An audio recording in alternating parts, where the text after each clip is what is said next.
Hi, guys. Hello, everybody. We feel. Away. We feel. Away. We'll just leave it at we feel. Yeah.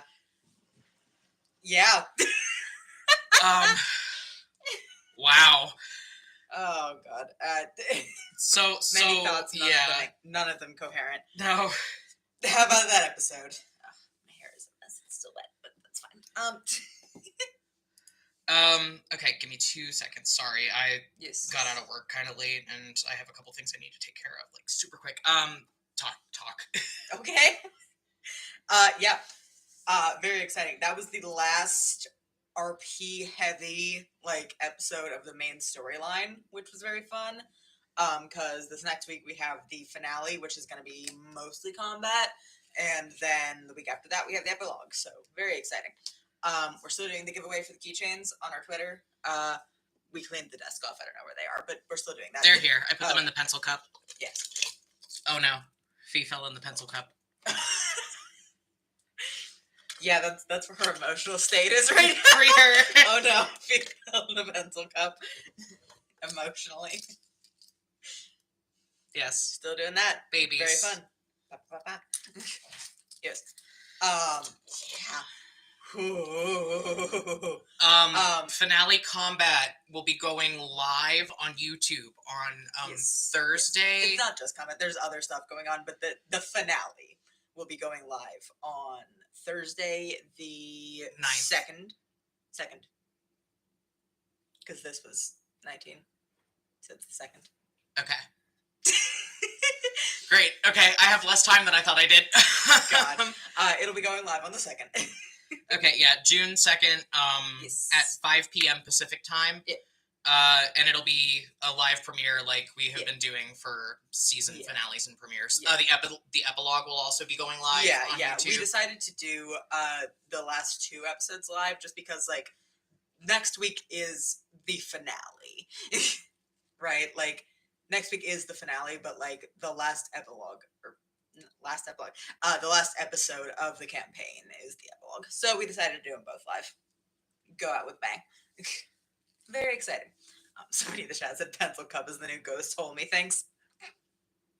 Yeah. But yes, mark your calendars. You can set a reminder as soon as we have the premiere set up, which will be sometime in the next week or so. As soon as we have the actual physical premiere itself on YouTube set up, you can set a reminder. If you're subscribed, you'll get a notification. Random question. Did you finally manage to make the microphone work on Firefox? Yeah, I think so. Did you change which microphone it was before you clicked go live? I may have not. Okay, so we're live on the shitty mic then. Okay. Listen. Sorry about that, everybody. I am not technologically savvy, and I forgot. It's because we have to switch to Chrome for to use the mic. Okay, and I can just get this out of the way then. Yeah, it's because we have to switch to Chrome to use our actual mic, and then Chrome sucks. Download Firefox today, except it doesn't work with our mic. Anyway. But yes. Okay, going into the playlist. Here we go. The Horror in the Wild by the Amazing Devil. That was our opening track. Get back for all. On the finale playlist, but it ended up working good for the opening track of this. Yeah. Remember Me, I Ask. Remember Me, I Sing. Give Me Back My Heart, You Wingless Thing. Think of all the horrors that I promised you I'd bring. I promise you they'll sing of every time you passed your fingers through my hair and called me child. Witness me, old man, I am the wild. Yeah. And then there's a bridge that just says, "Welcome to the storm, I am thunder. Welcome to my table, bring your hunger." It works very well for both Leo and Fee's level of how pissed they are at their dad. Yeah. That's why it was going to end up on the finale playlist, but it worked really well for the start of the end game. Just very good. Very good. Oh, it's a good song. Yeah, there it is. Oh, wait. Sorry, I'm trying to find. Yeah. You are the space that's in between every page, every chord, and every screen. You are the driftwood and the rift. You're the words that I promise I don't mean. Yeah. All the stones and kings of old will hear us screaming at the cold. Yeah. Yeah. Lots of thoughts. Thoughts about the horror in the wild. Oh. I have lots of thoughts about that entire album by The Amazing Devil, actually. It's a good album. Yeah, our next song on the playlist was Seven Devils by Florence and the Machine. That was a Lorelei Shakrana song. Yeah. Down. The Wrath of House Shakrana, baby. Yes! Oh, goodness. Yeah, that was basically it. Yeah. You can't keep it out. It's coming through the walls to devastate your heart and to take your soul. For what has been done cannot be undone in the Eagle's Eye and the Even Song. Yeah. Lorelei Shakrana is coming to get you. Yeah. That line, the Wrath of House Shakrana coalesces into a single point line was like something that Barry had been preparing for months. It was fucking cool. We were so excited to get to it. I was like vibrating in my chair. Ooh. Somebody in the chat said Lorelei, our role. I assume that word was meant to be around painfully. So true. Yeah, we didn't have everything, about that scene planned out to a T, because we try not to ever have anything planned out completely to a T, to like leave some wiggle room and some room to roll dice and things. We are playing Dungeons and Dragons. But we were like, we did look at each other beforehand and we were like, we have got to get Lorelei on that ship. I don't care how. We have to find a way to get Lorelei on that fucking boat. On that fucking boat now. Oh, goodness. We were just, we wanted to get that line in there. It's so good. Yeah, take a fucking bow. It's really good. Oh, I was really proud of this episode. All 4 of the next songs on the playlist, all 4 of them are for that ending scene. Yeah. The first of them was Grendel's Mother. That is an Adana song. Our dog is. Yeah, thank you, boy. Thank you. Yeah. The cave mouth shines by pure force of will. I look down on the world from the top of this lonesome hill, and you can run and run some more from here all the way to Singapore, but I will carry you home in my teeth. Ooh. Ooh. I suggested this as an Adana song because again, we've known Adana was alive like the entire time. Ooh. Technical difficulties. Hang on. Shit's frozen. Yeah. But yeah, we've known Adana was alive the entire time again, but I suggested this as an Adana song before we had recorded most of the first season. Like, I think we'd recorded 1 or 2 episodes, and I was like, no, okay, hear me out. Adana. In the great hall, you drink red wine, you chew meat off the bone, I beat down the new path to the castle, I come naked and alone, I laid my son on the bier, I burned the wreath, fire overhead, water underneath, you can stand up or you can run, you and I both know what you've done, and I will carry you home in my teeth. Ooh, it's really good. Adana voice. Chat just said Mamma Mia. Adana voice, me when I fucking get you. Yeah, just... And it's a very, if you listen to the song, it's a very, like, relaxed, very nice song, but it's just the very, like, casual tone of, and I will carry you home in my teeth. Adana Farrell moments. Very good. The next song. This playlist hurts. The next song was Moon Song by Phoebe Bridgers, and it's an Alasha song in a more Alasha context. I want In the Ground. Yeah.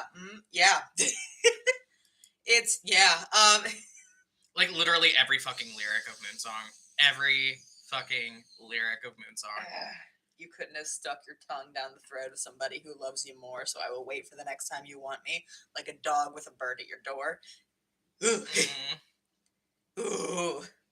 Just, and if I could give you the moon, I would give you the moon. You are sick and you're married and you might be dying, but you're holding me like water in your hands. When you saw the dead little bird, you started crying, but you know the killer doesn't understand. Moon Song! Somebody in the chat just yelling, not Moon Song. Moon Song! Moon Song. Yeah, it's, it's bad. Oh, God. Ugh, it's and you're sick and you're married and you might be dying. But you're holding me like water in your hands. Like, And the next song was a Moreland song. Yeah, to round out this little triangle, the next song was a Moreland song, and it is "The Chain" by Fleetwood Mac. Our Flag Means Death, our Flag Means Death fans, we are so sorry. We had not watched the show at the time we made the playlist. And Teach, I am so sorry that an ugly ass bitch would take your song like this. We have watched the show now, and we are sorry. We're sorry. But yeah, because I thought of it because it was floating around everywhere on every social media site because of our Flag Means Death, so sorry. But but like I did, it was on the mind, and I was like, ooh, actually. Well, I mean, the entire Rumors album is music written by and for people cheating on each other, so of course it's a Moreland song. Oh, yeah.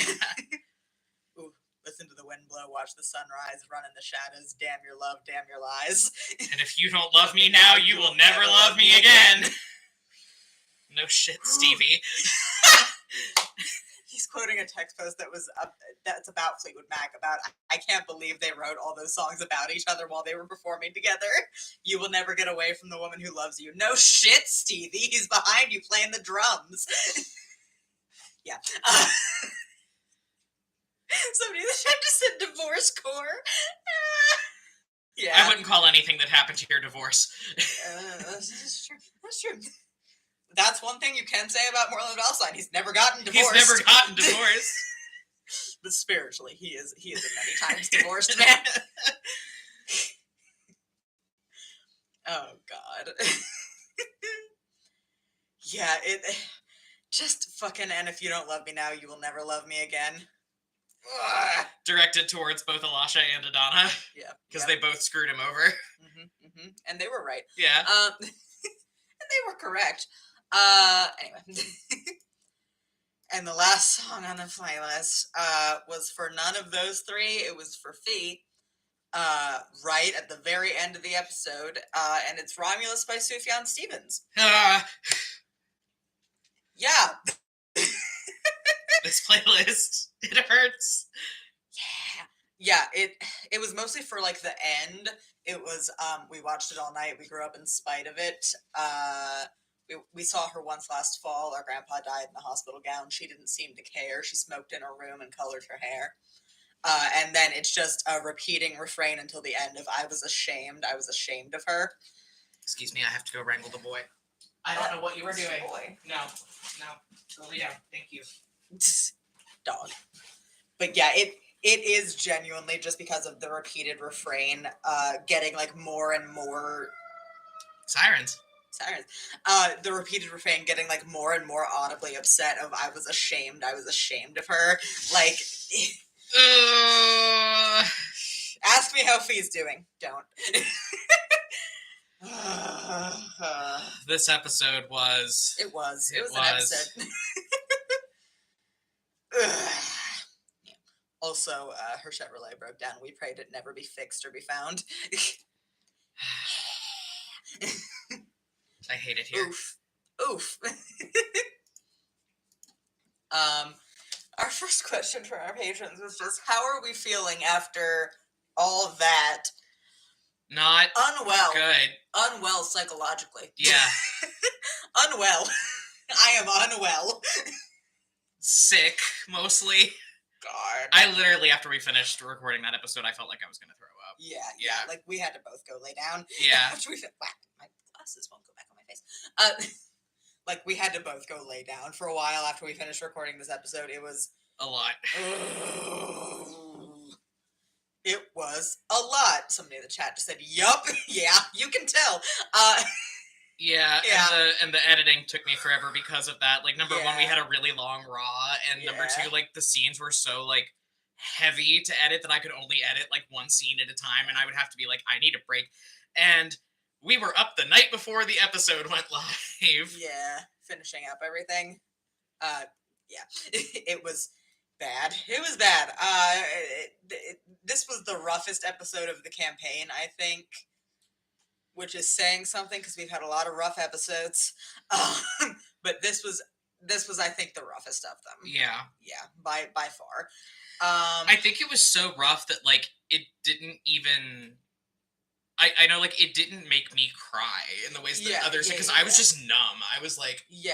yeah, And like a lot of the episode was good. Like the reunion was really happy, but like that last scene and like I I don't somebody in the chat said I had a strong unrestful nap after listening and I woke from it like clockwork at dawn. Yeah. But like I don't think I could recreate the scream that Fee let out at the end of the episode if I tried. Like it was just I knew what I had to say and I knew the tone that I had to say it in. I don't think I could recreate it. Like it was bad. It was a rough one. And like so much of the episode was like fine. It was like the reunion was very happy, but like the dread of knowing that this was the end of everything and that last scene just made it so rough. yeah. We had to lay down. Well, we knew it was going to go bad one way or the other Yeah. because there was a chance that Elisha was going to live. Yeah, that was the role that Barry made was I think it was odds. If it had been odds, no. Odds was she Yeah. she turned on him, and evens was she stayed with him. Yeah, and then we would have had to fight Elisha in the finale. Or, well, my plan kind of was that the rest of the party was going to stay behind and take on Elisha and Reese, and then Felio and Moreland were going to race to the tower.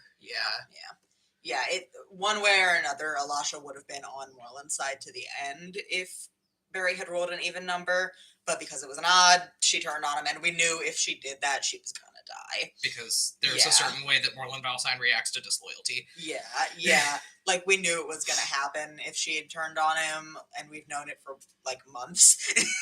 It was just a question of whether she was gonna do it or not. But like as soon as he rolled that 3, I was like, okay, Yeah. there she goes. And she used up his 9th level spell slot. He can't cast Power Word Kill on either of us, but like.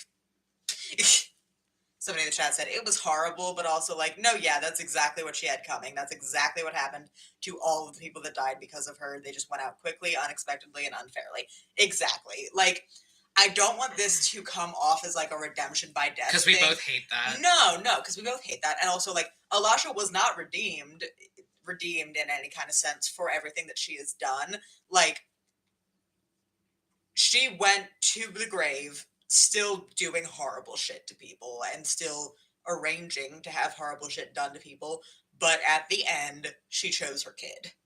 And like that's the thing that there is. Like she didn't atone for any of the horrible shit she has done. None of the people she has fucked over get revenge or justice, but she chose her kid at the end. Yeah. And that just is what it is.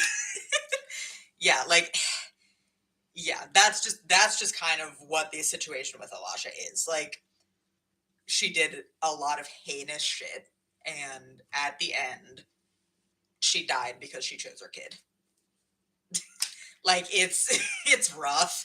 It's rough. Yeah, like, I did worry about it being like, I did worry about people being like, it didn't tie up her character arc well enough, but I think this is like that's the point. Yeah. Well, first of all, the point is that it was unexpected and it was unfair and it was quick, but like also I think this is a perfect tie up for her character arc, honestly, because she went out the same way that so many people died because of her, which is unfairly and unexpectedly. Yeah, and because because all of the stake that she had put in Moreland and all of the time she had spent covering his ass and going out on a limb for him finally bit her. And like that is the poetic ending for her as a villain. But also she had that conversation with Fee. Her last conversation before all this went down was Fee going, yeah, you have never chosen me. When it has come down to me and him, you have always chosen him or not chosen at all. And like she got that last line of, yeah, I choose you. Like I do think this is the end. This is the good end of her character arc. Yeah, that's my well, and I mean, like in terms of how that relates, you know, to everything too. We've talked about in previous Q&As about how Elisha's kind of fatal flaw and fatal hubris is that she does think she's better and smarter than everybody, and that all these horrible things that have happened to all of the other women that Moreland has fucked over in his life Yep. will never happen to her Yeah. because she's too smart and she's too good and she is his ideal perfect woman, and all this shit would never happen to her. And then he fucking killed her. Yeah. And I think she knew it was going to happen as she turned on him. Yeah. Like, I think that was the first real moment of self-awareness that she's had in a long time, was like, she turned on him and he immediately fucking killed her, and she knew it was going to happen. Yeah. Somebody, sorry, I'm catching up in the chat. Somebody said, "Hi, Fee, welcome to Dead Parent Club. Your girlfriend is there. You can kiss." Yeah. And somebody else, somebody said in the chat, like, you knew what would happen if you even associated with him, Queen, please. Like, yeah, this is absolutely the good end. Thank you. Like, yeah, it is very much like, yeah, I'll say it again. Like, I think this is the first moment of real self-awareness that Alasha had in a long time, and it happened right before he fucking killed her. Yeah, like, I don't think there is another way that Alasha's character arc could have ended as satisfyingly, because I think the other way it would have ended was either, because, like, she has done so much horrible shit, she would have had to face some kind of justice for it because of the position of power that she has been in. Like, she would have had to face some kind of accountability for everything that she has done. So either Moreland killed her, or we killed her in the finale, or she got locked up or executed by the people of Asheria. I think this is the best way things could have played out for Alasha. Yeah. As far as her character arc. And as far as things she would have personally wanted, honestly. But yeah, it's rough. We're doing not well. It was heavy. And our cat goes, oh shit. Zoom. Y'all see her run? Zoom. There she goes again. There she goes again. Paige, are you good? Are you good? No, she's not. Running again. Talk about Lorelai, please. How do you feel about that? We feel great about that. We feel great about that. Oh man, like I said, Barry has been planning that line. Somebody in the chat said Pidge knows. Yeah.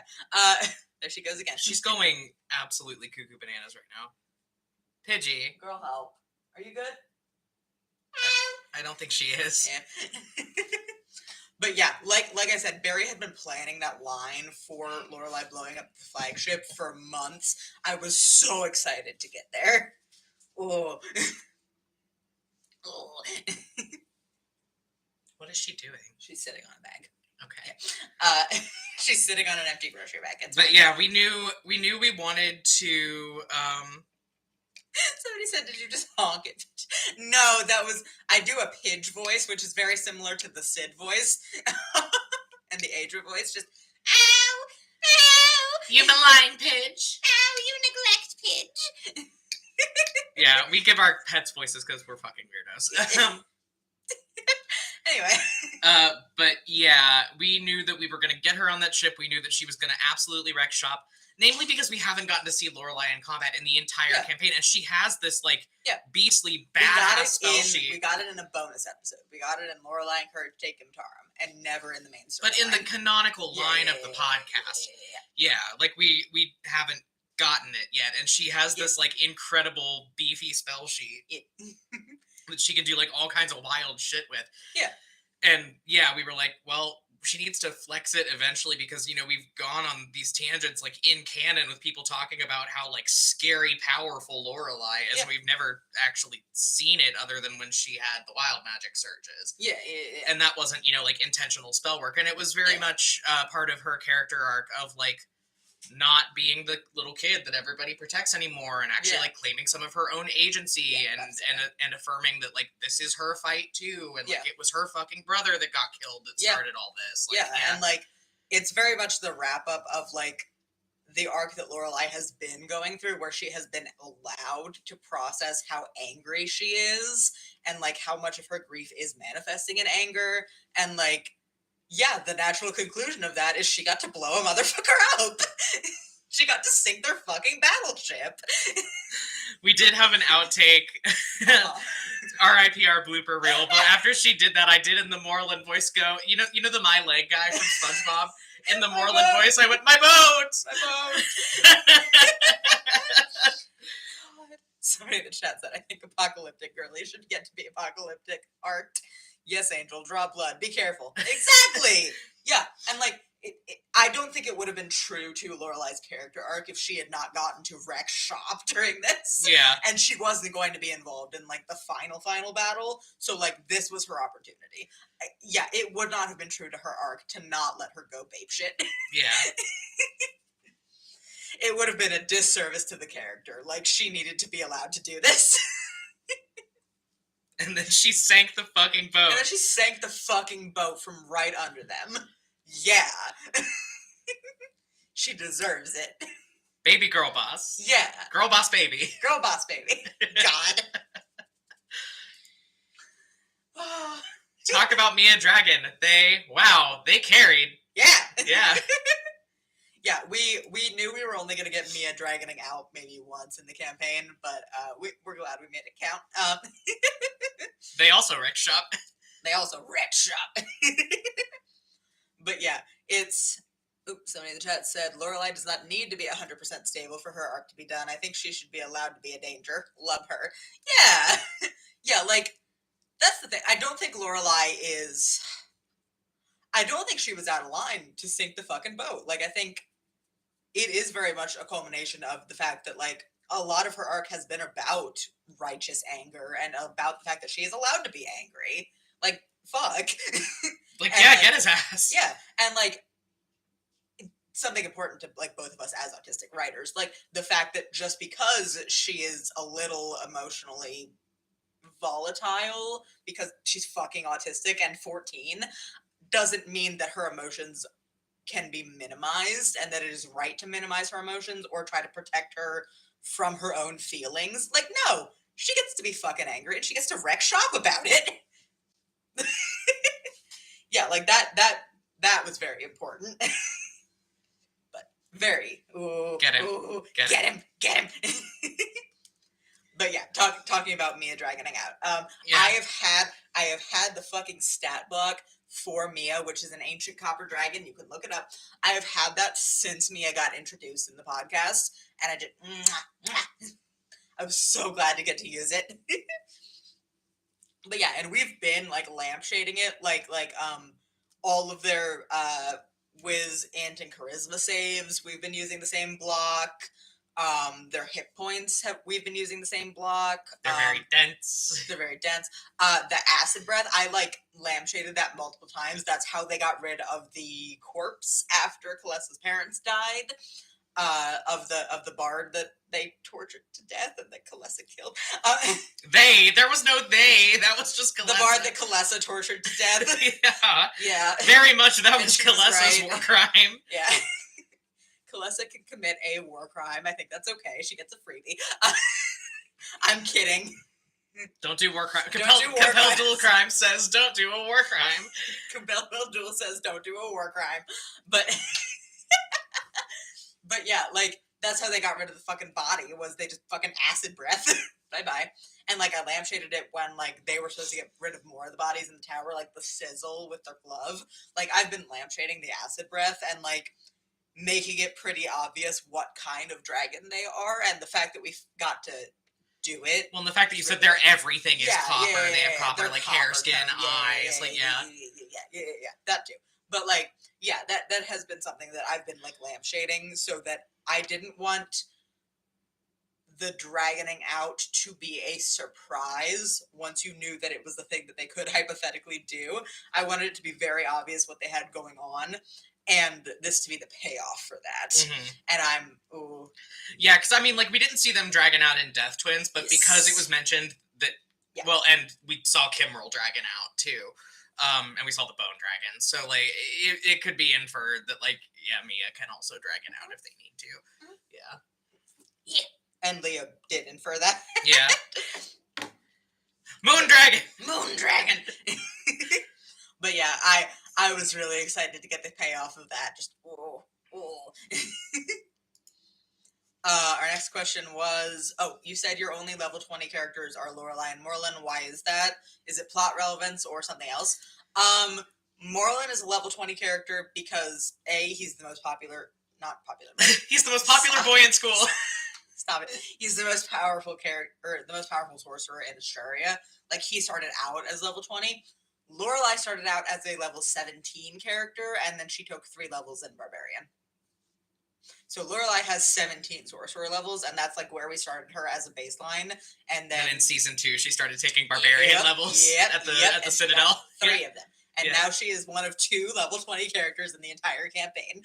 But yeah, as far as sorcerers go, she's a level 17 sorcerer. Yeah. So she's just got some Barbarian levels. Yeah, like, as far as like sorcerer levels, we started her out 1 level above Alasha.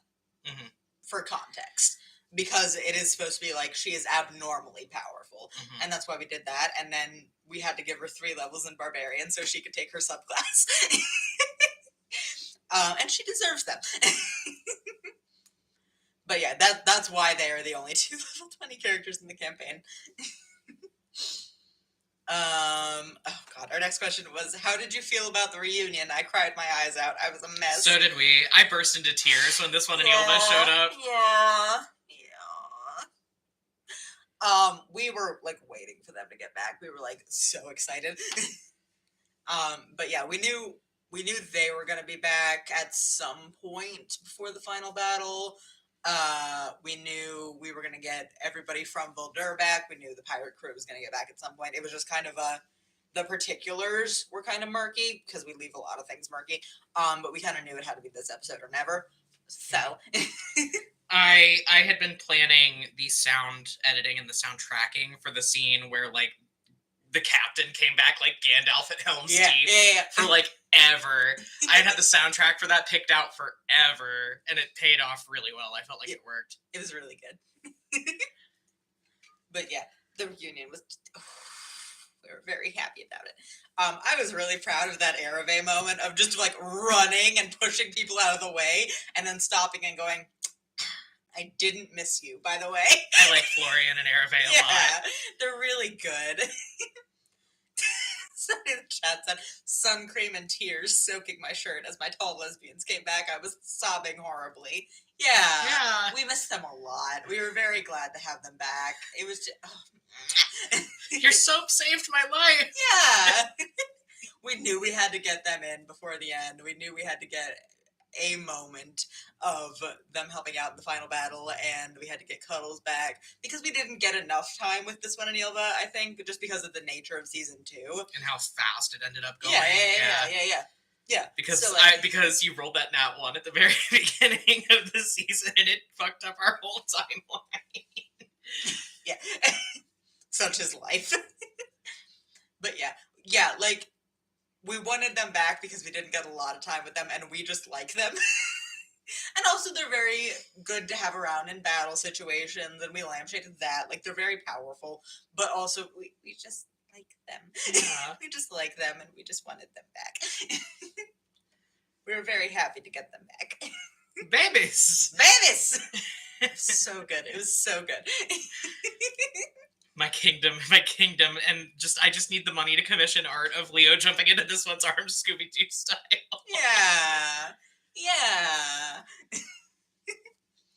Oh, goodness. Love that cow person. Yeah. Oh, goodness. What else was good in the reunion? It was good to get Sid being, like, vulnerable for a minute. Like, being an actual kid. 15. Yeah, like, we cannot stress enough, Sid is 15. He is just a little boy. But yeah, so it was good to have that.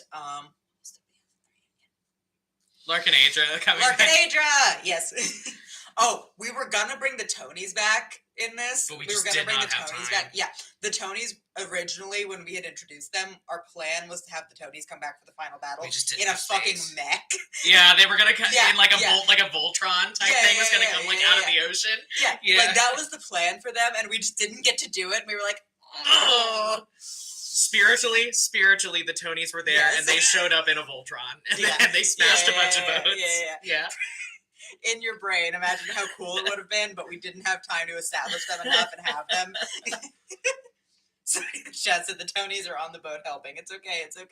Yeah, We didn't get enough time with them, as much time as we had planned in season 3, so we just didn't have the time to establish them well enough to do this, and it broke our hearts. We were Yeah. like, fuck. Yeah, there were a couple people that we were like really sad that we couldn't bring back for this like big Yeah. last reunion before the finale. It did break my heart that we didn't get the Tonys in their mech and they're Yeah. fucking getting the fucking robot shit. We wanted to get Jorana in around here, but that ended up not working. Yeah, we wanted Yeah. to get Tomas and Iggy back somehow, Yeah. and we couldn't. Like, yeah. We play the hand we got. Yeah, it just didn't end up working out that way. I think our Sad. hubris this season was just that we were like, we are going to get all of this shit done, and we shoved so much into it that like just because of the like pacing of the acts of the campaign, we just couldn't make it work. We had a lot going on in season 3, so which is why so many of the episodes are way longer than we ever wanted them to be. Life. We hope it's working out, or we hope it is good for everybody. We hope everybody's enjoying. But yeah, there were a couple things that we just ended up not being able to do in the finale, which was sad. But yeah, because I mean, we had talked about bringing on Jorana as like a political consultant, like when they got to the island, because we were going to give them more time on the island before the Navy showed up, and then we just it ended up not working. To do that. Yeah. But yeah, we had talked about either bringing Jorana in as a consultant or having Moreland force Jorana to help him out. Mm-hmm. Yeah, and like having her be on the villain side unwillingly. Like it was, because he has a lot of fucking power over her, more than he does over. Oh yeah, he owns her whole life. Yeah, more than he does over Nora and Boreas. Yeah. Like Jorana's fucking husband works in the government and like would not turn against the government for her. So like, yeah, we had planned to get Jorana in there and it just didn't end up working out. Sad. Yeah, we had initially had a thought of like we were going to bring Jorana in as either a political consultant or as somebody that Moreland had shoehorned into his side of the equation, and then we were going to bring in Tomas and Iggy as like negotiators, because like Leo's first plan of attack was going to be let's have negotiations. Yeah, and that ended up not happening. Which I think in a way, like I guess that's fine, because a lot of the season has been political hobnobbing and negotiations. So like, and I think it's okay. It would have been kind of a drop at the end if we did that again right before. I think it worked out for the best. Yeah, there were a couple things that we couldn't do, but I think it worked out for the best to keep the energy going for the last few episodes. Somebody in the chat said, I think it's funny that he didn't get to that, like her siblings are fighting to the death and she's at home making the world's most Gen X casserole.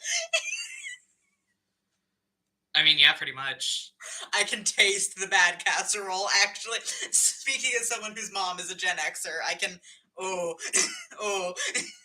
And she's got the cheeky little wine glass that is like bottle sized, like the wine bottle with the glass on top of it.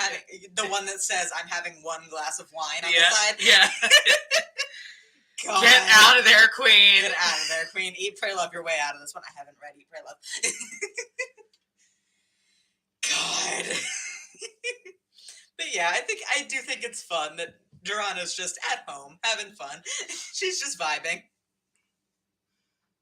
She's listening to Alanis Morissette in her kitchen.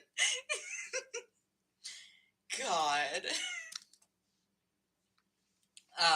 Our next question was, so Moreland, am I right? Talk about how like he is right now after all that. Go.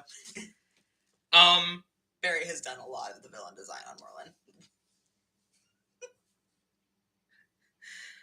I'm not projecting my own issues with my abusers onto this character. What are you talking about? God. Honestly, though, his monologue, I have never acted that fucking hard in this entire podcast. I was acting my fucking heart out. Yeah. Because it had to hit. Yeah. I was really going for... I think what needs to be established now is that, like, there really has never been, like, a point of no return for Moreland. Like, he's always been over the line, like, just a little bit. Not just a little bit. Like, he was killing thousands of people. But, like, in terms of, like,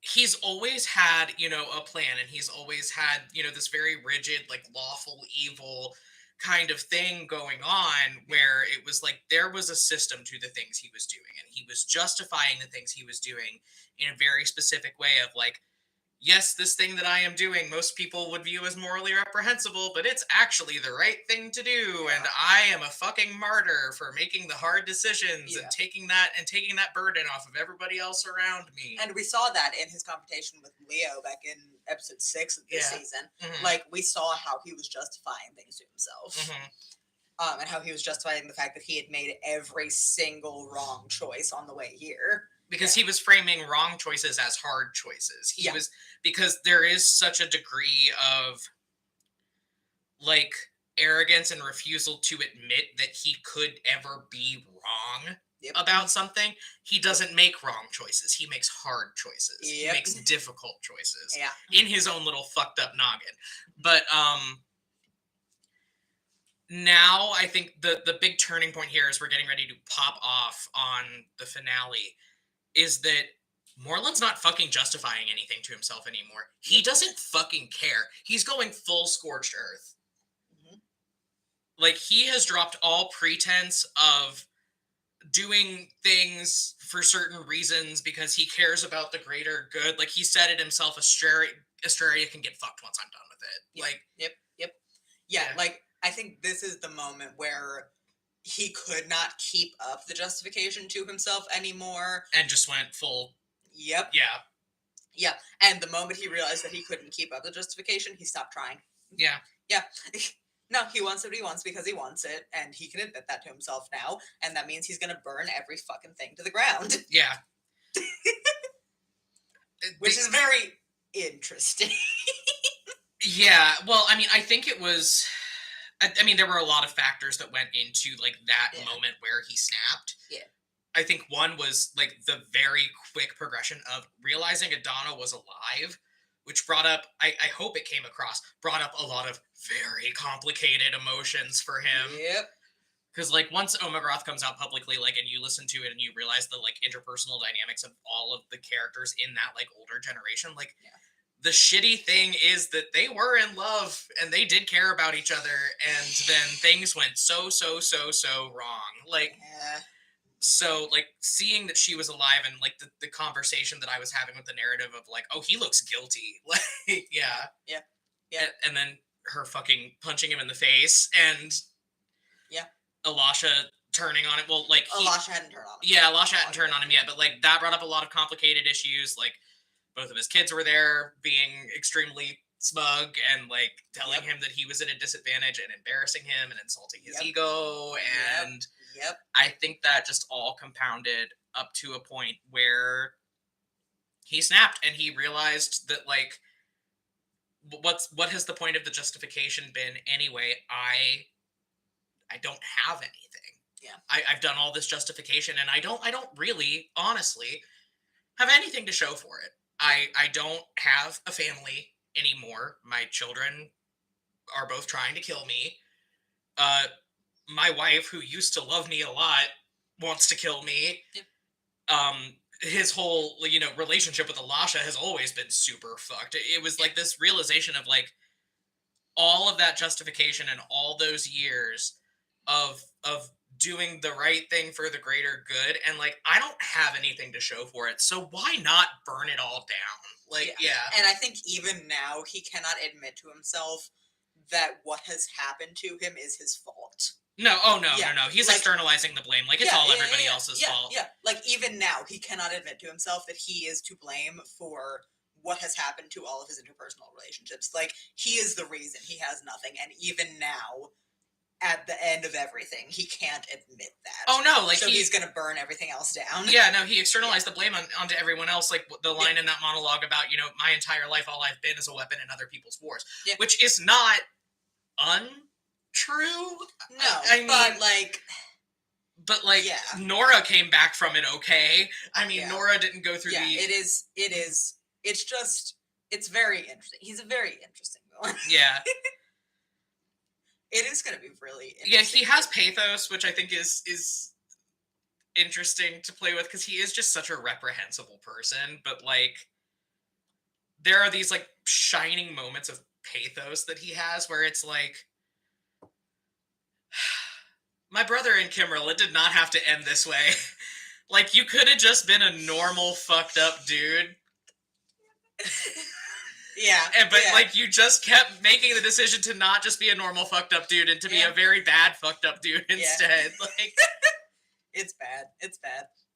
But yeah, it's going to be interesting for everybody that is not our $5 patrons to listen to Omegroth, because, like, Moreland killed 5 of the, like, 8 central characters in the Omegroth specials. If not personally, he directly contributed to their deaths. Yeah. Pretty much personally. Like, he set up Eamon's death, he killed Elisha, he killed Reese. Yeah. He's about to kill Reese. Reese is gonna die. Yeah, he's not. Reese is not living through this one. Yeah. He killed Val, and he had Adriel killed. Yeah. Like, yeah, it's gonna be very fun when you listen to Omegroth, because, like, other than those 5, it's like all these people are dead, and Moreland killed them. Like, all of these people who fucking loved him, and supported him, are dead because and wanted him to be okay. Are dead because they showed the most basic resistance to his plans. Yep. Fucking all of these people. That's how he deals with what he perceives to be disloyalty. I mean, look at Elisha. Sorry, Queen. Like, it's very interesting. He sucks. He sucks so bad. Can't wait to kill him. Well, I mean, it's that very, like, black and white way of viewing things. It's very much like, if you are not 100% behind me on this, and you are not unequivocally supporting me and carrying me through, even on decisions that are bad and harmful and bullshit, you're done. Like, he sucks so bad, I can't wait to kill him. Our next question was, talk about Elisha, man. Like, man.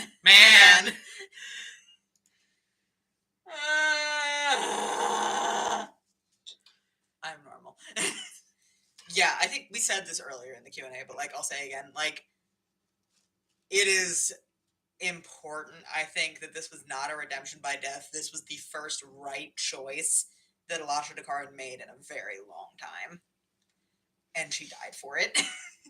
Yeah, but that is not redeeming in any way. Well, you made a point the other night about how, like, all of the parental figures that have died over the course of the campaign, it all boiled down to, like, most of them were shitty people. I would not say that Rhys Tormare was a shitty guy or a shitty parent. He was an emotionally distant parent. Yeah, but I mean, given everything, had a complicated relationship with him. Yeah, and like given everything the man had been through, like, he lost his wife and both his daughters. Like, he was distant with Fen, and I think he was the source of a lot of the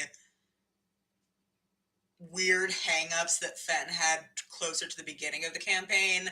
Like, I think Fen's self-image suffered from his need to live up to Rhys Tormare. Yeah, and, like, his weird, like, frankly, self-injurious sense of duty. Like, I think a lot of that came from his dad, but I don't think his dad was a bad No, I don't think he was malicious. I don't think he was a good parent. I don't think he was malicious, though. I think I think Rhys Tormare was an example of someone who was a bad parent through no fault of his own, really. Like, it was just, he didn't know how else to be.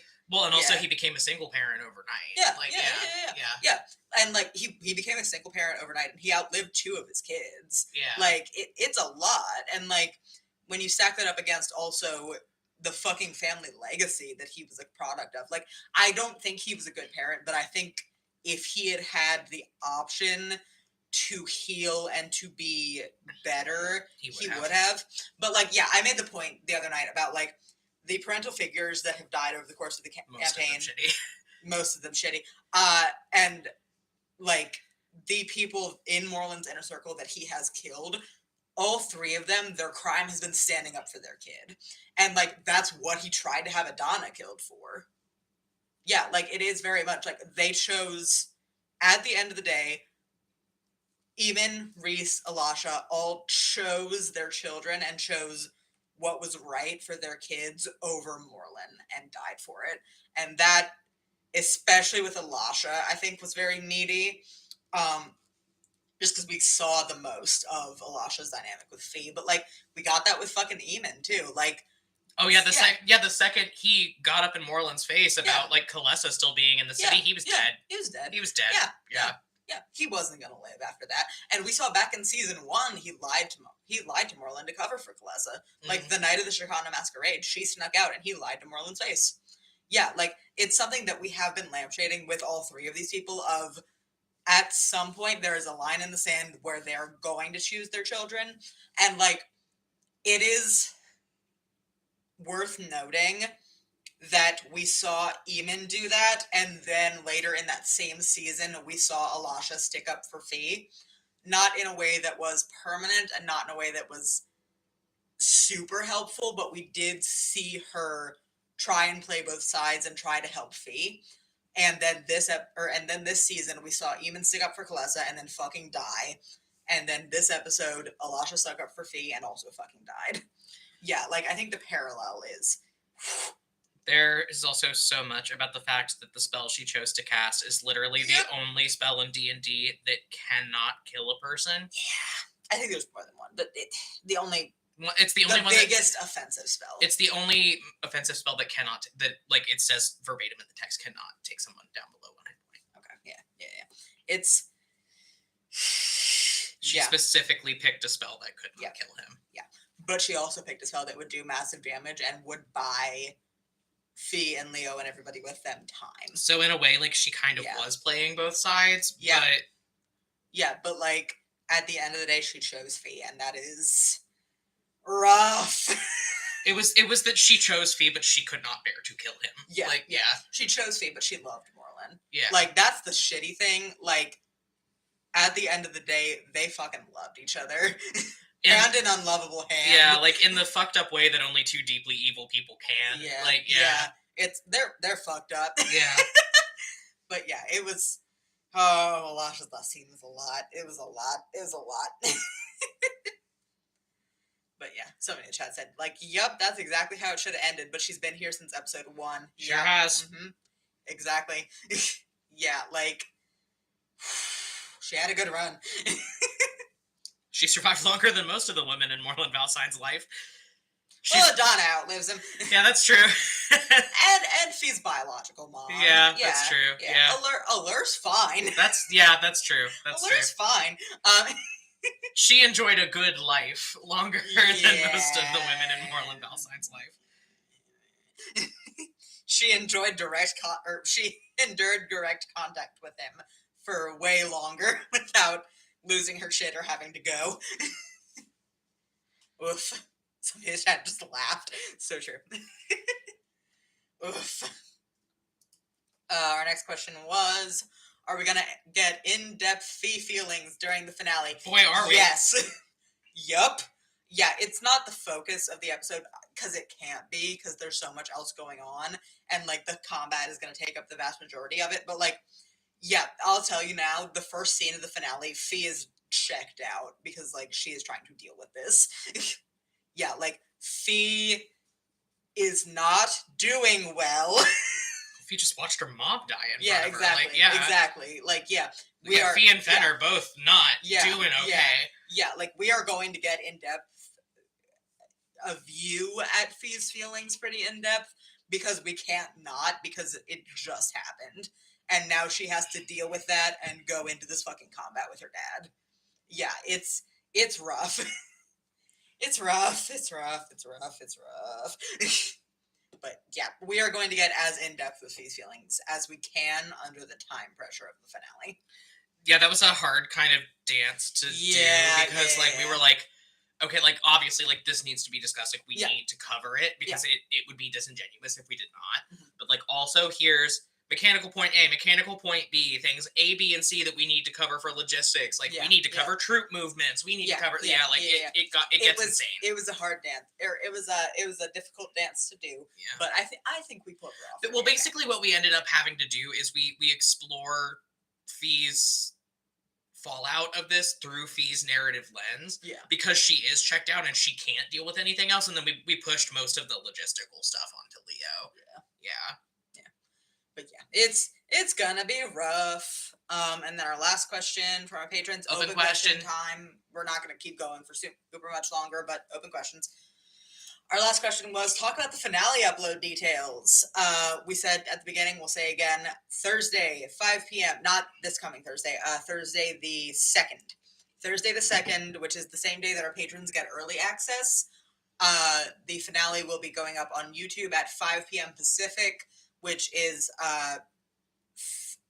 sorry, math, 8 p.m. on the west, or 8 p.m. on the East Coast, and I believe it is GMT. 1 a.m. GMT. Yeah. So, late for the Europeans, we're sorry.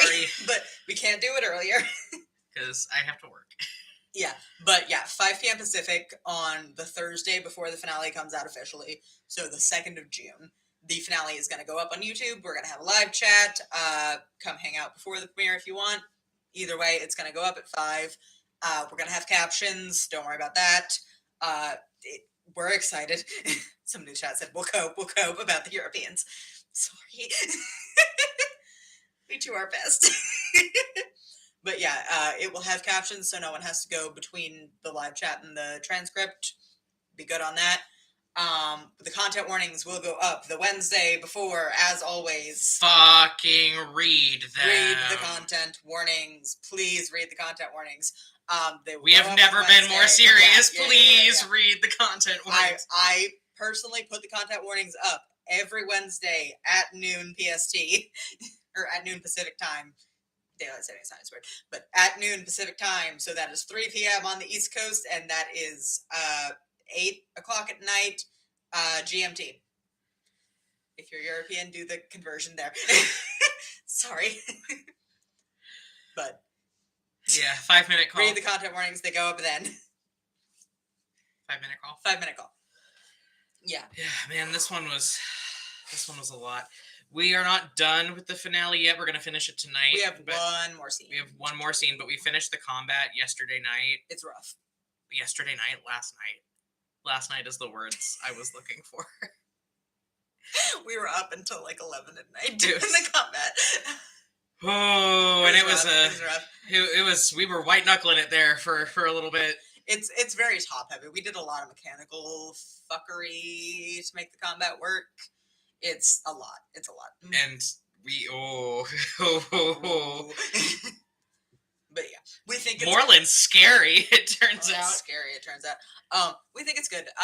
We did the combat. We have one more scene to do on the finale, and yeah, it will go. Somebody said praying for your sleep schedule, besties. It doesn't exist. You should. We do our best. But yeah, But yeah, here, there's nothing on here that's any kind of spoilers. There's nothing on here that's any kind of spoilers. Yeah, cover this maybe. Okay.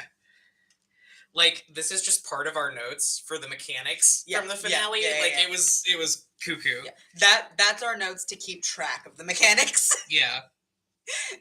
We have an entire Google Doc of the actual mechanics that we could reference. And then this was just like the scratch paper to like make sure we were marking everything off. Yeah. It's it's a lot. Which is why it's going to be most of the episode. Oh my goodness. But there were some very satisfying things that happened in the combat. Yeah. We're happy with it. Mm-hmm. We're happy with it. Fee fans, you eat in 2 weeks. Somebody in the chat said you're only going to play them 3, right? You'll see when you listen to the episode. The combat is going to start with just Leo, Fee, and Moreland, and you will see when you listen to the episode. Woof. While we're still in open time, can we talk about Adana rolling a fucking nat 20 to punch? Yeah. Oh, it was good. Justice. Did 2 damage, but she broke his fucking she nose. Did 3 damage. Thank you very much. Sorry, she did 3 damage. My bad. She did 3 damage. Oh goodness. Somebody in the chat said he has to secure the ghost hole. What can I say? Yeah, that's what he's got to do. He's got to secure the ghost hole. Can't burn Australia down if you can't secure the ghost hole. It is in a very real way. The ghost hole is the source of his power. Like, Yes, he's the Archduke. He has political power, but like his magical power, it's the ghost hole. He has to secure it. So if his kids fuck with it, yeah, that's gonna be a problem. He's gonna have a bad day. I think he's already having a bad day, bestie. Yes, he's gonna have a worse day.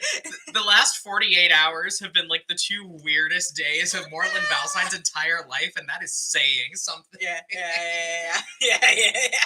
Like, I'll quote him from the fucking naval battle. This is a weird day. This is a weird day. Somebody in the chat said, hope the ghost hole crunches him like a Dorito.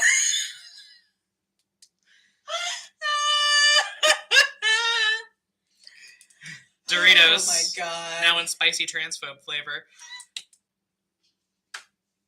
God damn it. And with that, read the content warnings. Live premiere of the finale, June 2nd, 5 p.m. Pacific. Woo! Read the content warnings. We'll see you guys in 2 weeks. See you in 2 weeks. Bye. Yeah.